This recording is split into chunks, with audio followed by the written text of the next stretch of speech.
You're listening to the Jam Price Show, all about movies. And today, my guest is Peabody Award winning director Abby Ginzberg. And we're going to be talking about her brand new documentary entitled Barbara Lee Seeking Truth to Power. Welcome to the show, Abby.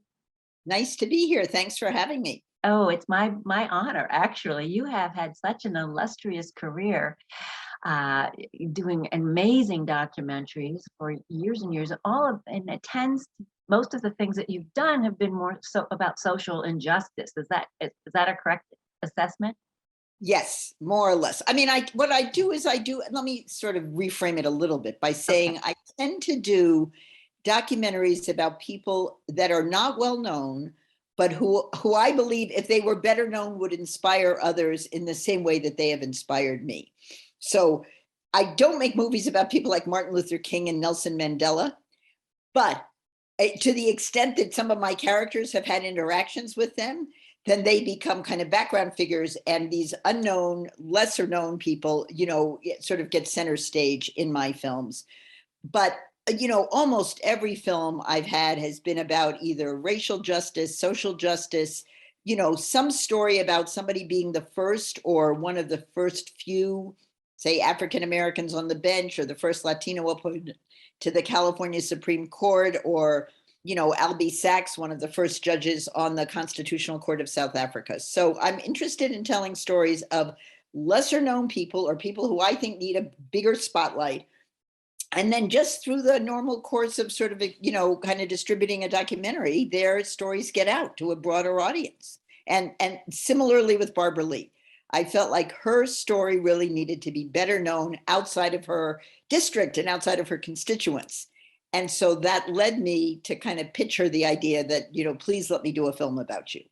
And Well, it took her a long time to say yes. did it really? Why? What she would say if she was sitting here is, I'm a private person. I have enough cameras in my face. I really, I feel like my job is, to work on Congress and legislation and with my constituents. And what do I need some camera crew following me around for? And she would also say that I was extremely persistent and a bit patient, which I was.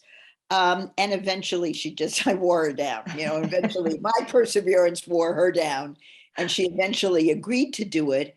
And I think, today would say she's very grateful that she did, because it has done exactly what I thought it would, which is introduce her to a much wider audience. People are not that interested in somebody else's congressperson, but when they hear Barbara Lee's story, they're like, well, she's interesting. So I think that's made a difference in terms of the receptivity of the public to the film. Well, I live in California, and I just moved to Santa Barbara, but I was living in Carmel, close to, Oakland, where her constituency is. And I knew of her, but I didn't know about her. So I agree with you. It was a wonderful, eye-opening movie. It really is an eye-opening movie, and discovering more about who she really is. Because a lot of people don't follow the politics. You're right. If it's not their congressman or woman, they're not following it. So. And let me say, so one of the things that sort of proved that to me was, we tell the story of her lone no vote right around 9/11 in the film. Well, people kind of know in the back of their minds that there was one lone no vote. They don't know who the person was, why the person voted that way, what was motivating her, and how correct she was. So Right. in the run up to the 20th anniversary of 9/11, Barbara got a lot of attention because people had to figure out who was that person and then interviewed her. And I feel like in a way the film was ahead of its time, to call out what an important and, kind of scary move it was on her part. She did not know she was going to be the only no vote. She just knew she had to vote her conscience. She's never apologized for that vote, and in fact stands by it even more intensely than she would have maybe even at the time. But there were a lot of negative repercussions. And so understanding, what it meant to be the lone no vote against giving Bush unlimited military authority, it was huge in her life. And I think, it's inspired. I mean, part of what people in the film say is that it was inspiring to them, to AOC or to Ayanna Pressley, to know that some sometimes you just have to vote your conscience and come what may. You know, you've got to just stand, as they say, stand out there on the street corner and wait for other people to finally join you, which is exactly what happened with Barbara. So over time, the House has in fact voted, and the Senate hasn't yet, but it may one day, you know, to repeal the AUMF, which gave presidents this unlimited military authority. So I feel like, you know, history has kind of proved Barbara right on this one. Oh, 100%.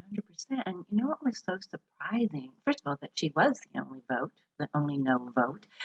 But that so many, you know, other people that, you know, thought about it afterwards kind of wished that they had voted with her and regretted that they didn't. I thought that was interesting that you were able to So find. let me say, so did I. And Okay. I was interested that they were willing to admit it. We're Yes. talking John Lewis, we're talking Jim Clyburn, we're talking former Representative Lynn Woolsey, who's very progressive. I mean, these are progressives in Congress. Right. And Right. I think the fact that they didn't vote with her reflects just how intense that post 9/11 moment was, which was Barbara's whole point. We shouldn't be voting on this right now. We should be grieving. We should be, you know, just like let it wash over us and let us see where we end up. But don't come to us 2 days after 9/11 and say, give up Congress's war making authority. You know, she was like, no, we're not doing that. So I agree with you. I thought it was very interesting that these other Congress people were all willing to, you know, kind of reflect back and say, boy, I wish I'd had the strength of character she did. Right. Or that I'd seen the world as clearly as she saw it at that moment. She understood in a way that almost nobody else did that this was the wrong moment to come and have that debate in Congress. And, you know, again, history proved her right, but it was, you know, after we've had 40 plus incursions, interventions, and military actions across the globe, that's a little late. I know. I was shocked when I saw that. That statistic was just surprising to me. I had no idea You know, that had yeah. been used that much. And that was just, that blew me away too. You know, you know, here's a woman that I just love it when people just stand up for their convictions, just like John Lewis. You know, I had Dawn Porter on my show with her documentary Good Trouble about John Lewis, and she was on about a month or so before John Lewis died, actually. And you know, here's another person who just, you know, come what may. I mean, putting his life on the line and danger for his beliefs, and she has done the same thing. I was shocked also by your documentary that she had death threats, that people were, you know, talk a little bit about that, because that was also surprising to me too. Well, That and there were thousands of them. We only show a handful. You know, there are boxes of, you know, emails that were printed out and hate notes that she got and so on. And I mean, basically, she says it in the film. She says, you know, if people were so mad at me for voting my conscience, she said, people don't understand democracy. We have a right to dissent, and I needed to dissent against the 60-word AUMF that I thought was badly drafted and inappropriate and should not have taken Congress's war-making authority away from us. And people thought she was unpatriotic, a traitor, you know, deserving of death threats, etc. And she personally, literally, could not leave Washington, D.C. for many weeks after this. Her son describes, you know, the FBI shutting off his street so that she could come finally visit him. They didn't want to let her come back to the Welcome Home rally that her local constituents had put together, you know, 3 months later. And she eventually said, I'm just going. You got to let me go. And she did come. But it's, you know, you begin to see, and then there were people who apologized to her. She tells a story, it's not in the film, of a man who brought his child to a campaign rally she was doing for somebody else in North Carolina. And he came up to her and he said, I was one of those people who wrote you a death threat note or some negative thing. And he said, I need to apologize. You know, that was not appropriate. So she said, you know, it's at moments like that it's almost worth going through what you go through to have somebody realize that that was an inappropriate response. So yeah, people, and I have to say, Barbara is very security conscious to this day based on that experience. And we're talking 20 years later. Now, January 6th, upped the ante on, I mean, because there's been evidence that there were, certain members of Congress were going to be targeted and they were looking for people. So issues of security, not just for Barbara, but for many people in the House, remains kind of a top priority. And we should just know that now, it's not just people are kind of serving in Congress, et cetera, et cetera. It's like they're doing it at what feels like a lot of personal risk to themselves. And so my levels of gratitude go up even more that people are willing to serve during this very conflicted time. I know it is surprising when you do hear from a lot of people, senators and Congress. And all you have to do is look at the numbers. I mean, again, Barbara is really admirable all around her. People who have served even less time in Congress than she has. She's going under like 24th year. Wow. So, and she's going to run again and be hopefully reelected again and, keep going. But the number of people that are deciding, no, I'm not running, either I'm done, I'm retiring, or I got to go get another job or whatever. It's a lot of them. And so the fact that Barbara still feels like, look, this is what I'm good at doing. I have this long history, and there are still fights that have to be fought in Congress on issues like the child tax credit and Build Back Better and abortion rights. I mean, all the issues that we're just seeing, being bandied about in Congress. I mean, Barbara is, one of the leaders of trying to keep, government doing what it's supposed to do over time. And it's a tough road and it's a hard job and it's an uphill climb. So my hat is off to her and her colleagues who are just slogging through this. I agree. And it's got to be, I mean, we've both been around long enough to know I've never seen anything like this. We've seen division, but nothing like this ever. And the jobs for all of them are becoming more and more difficult to do, and to follow your conscience.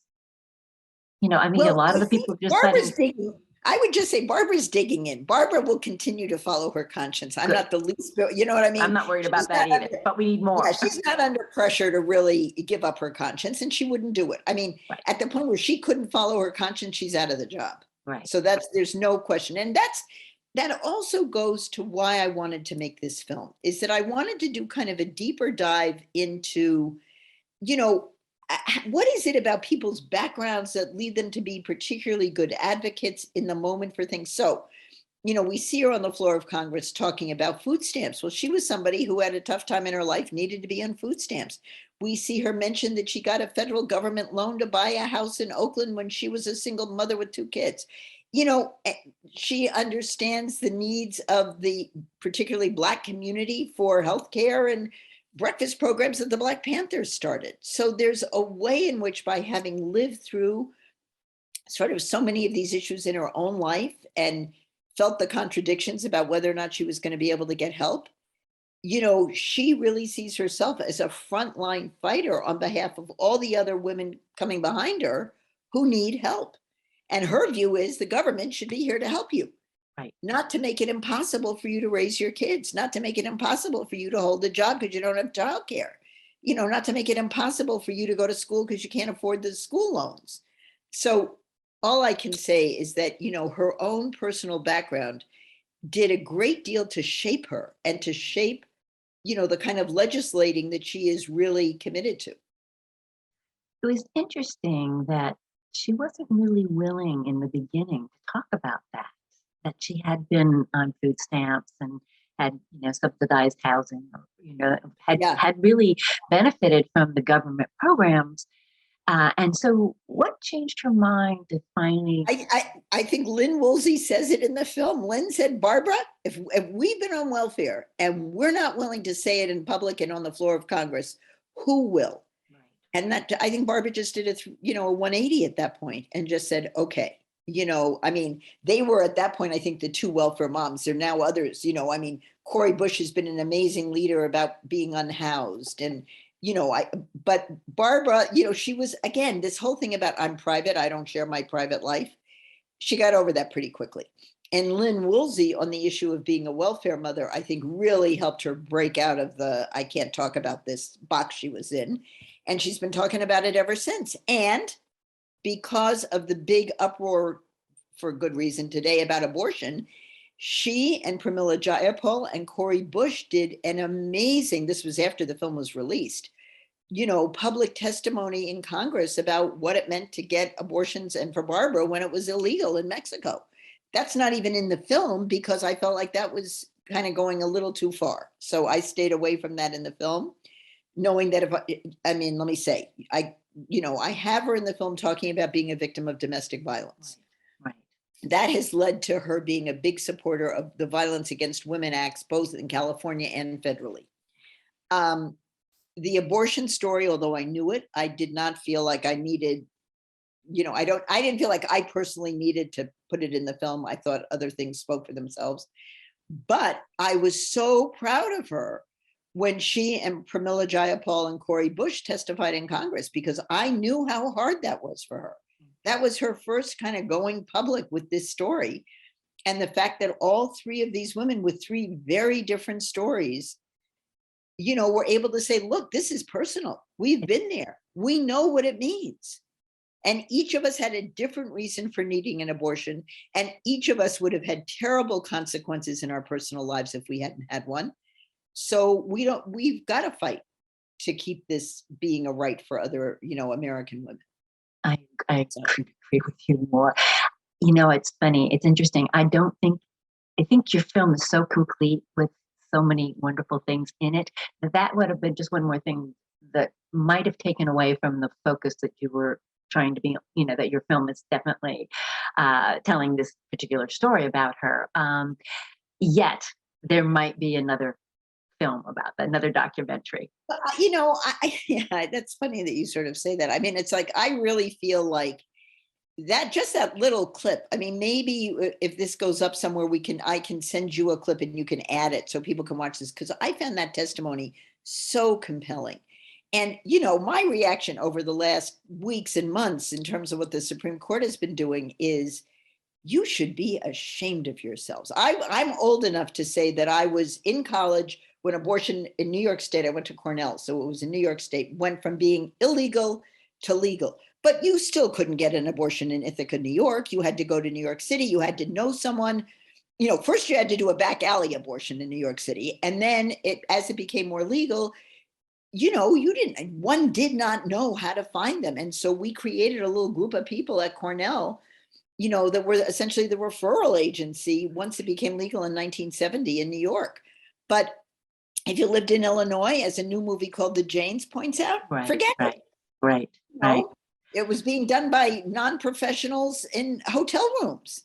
So the idea that this current Supreme Court has the gall to want to push women back into those days, it is appalling to me. I couldn't agree with you more about this topic. I'm beyond angry about this. And so, yes, there are going to be more movies. There's two fabulous movies made. One called Jane, which is the dramatic version about what happened in Chicago, and the other is The Janes. They both premiered at Sundance in the last week, and they're both fabulous. I've seen them both.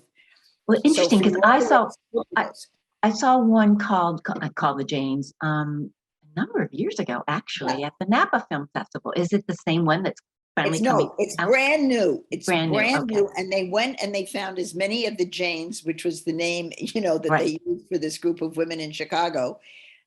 They also found a guy who was not a doctor who was performing the abortions. And at some point he said, I've had enough, I'm leaving.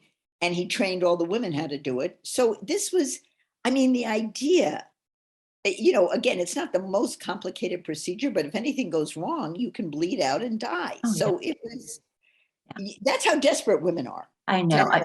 I was blessed. I had a very progressive mother. I used to say liberal. That's had a bad connotation, but anyhow, but progressive. And she actually told me, when I was in college, and I'll age myself too. It wasn't legal, and she said, if you ever find yourself pregnant, let me know, and we'll make sure you have an abortion. And that wasn't. People weren't talking about that. That was not something that particularly mothers. For telling their daughters. Thank God I didn't have to do that. But the fact that she was supportive enough and felt that was important. So. Yes. Well, I had a similar mother, but it's just, anyway, the idea that we are going back there Yes. is just shocking to me. So yes, okay, well, we're done about the Janes. We can go back to Barbara, but I Back to felt like Barbara. her testimony was really moving. And Barbara is a leader on so many important issues, so her own story around the abortions, one level of it, the story I tell in the film, which is about her work around HIV and understanding, that this is where Barbara's ahead of her time and ahead of the curve. Mm-hmm. Barbara is aware of how things are impacting, particularly the African-American community, before anybody is talking about inequality or disproportionate impact or any of that. So back in the day, when everybody thought that HIV was a white gay male disease, Barbara was looking at the impact it was making and taking on Black women and men in Oakland, and was able to do, some work, as we show in the film, with Keith Carson of the Alameda County Board of Supervisors, to declare it an emergency, a public health emergency in Alameda County. Now, if you're not paying attention to what's going on in your own district, you might have missed that, but Barbara doesn't miss those things. She's been a leader on disproportionate hiring of people of color in the tech industry and has been screaming about that for years. Eventually it's getting a little bit of attention, but she's been on this for way longer. So I just want to say that because she has her ear to the ground in her own community, here's another one, and it actually comes up in the film, which is the whole issue of business licenses for people of color in the cannabis business. The minute cannabis became legalized in California, big money came into it, and small little, African-American mom and pop shops had a really tough time getting licenses. Well, that's something else Barbara's gone to the mat about. So I just want to say that, what she brings to the table, I think, is so important in terms of what I'm calling keeping her ear to the ground in her own community, and what it reveals, she would say, about systemic racism in America. And so looking to her for leadership around some of these issues is really important, because she's always out there before the issue is well known. And that's why she is who she is. That is why she is who she is, exactly. But it's, but when you can do that for 24 years straight and not get exhausted by it, and she Right. would, when you say to her, how are you optimistic, and how do you still have hope, and how do you still have energy? She's like, look, I'm a Black woman in America. We've been fighting for over 400 years. I can't be tired. It's like, there's no time for me to be tired, because there are too many struggles still yet to be fought. And we need more people. Go ahead. No, I know. And as she says, we need more, as you were about to say, we need more people. And she's kind of out there motivating the rest of us to do more and to speak up. I love it. Yeah, she's being a mentor for younger women coming up. And you show that in this film with so many wonderful people that you have in here. But, we're running out of time shortly. But it's so great that she is mentoring them and wanting these younger women in particular, but men also, and encouraging them to run for office and get involved, because the only way we're going to change things is if we do get involved. Absolutely. And let me say, I started this film closer to 2016, before the 2018 election, which was a sea change election around people of color, more women certainly, but men as well. So she has been joined by a number of very progressive, energetic Congresspeople from all over the country. And so the Congress doesn't look like it did when I started this film. And I think that, and so I'm sort of encouraging people from whoever may be listening to this, learn more about who your local congressperson is, because there are some up and coming bright lights. Ayanna Pressley from Boston, Cory Bush from St. Louis, Lauren Underwood from Illinois. They're just a bunch of them. Teresa Fernandez from New Mexico. There are just some wonderful younger women who are taking on the mantle of leadership in Congress. And all I can say is, may they keep following in Barbara Lee's footsteps, and as Barbara looks back to help them, they look back to train the next generation coming forward, because as you say, we need it. Exactly. And that's what it's all about, passing the baton, so everybody, so we always have those kinds of people fighting for us through the years. Barbara, where can people see Barbara Lee speaking? Yes. truth to Okay. So power? there are several places that the film is and will be available. It is going to premiere on the Stars Network on February 1st at 8 p.m. Eastern Time. So you have to check your local listings for when it'll be, if you're in Mountain Time or Central Time, check your local listings. But Stars, STARZ Network, February 1st is its broadcast date. It is also available right now for a few bucks on Amazon and iTunes. And you can access it there. Let me give a little shout out that we expect Barbara Lee to be on the Trevor Noah show on Monday night. So if you are a fan of Trevor Noah or Barbara's, please tune in. Okay. And, some breaking news could bump her, but for the moment, we expect her to be on there.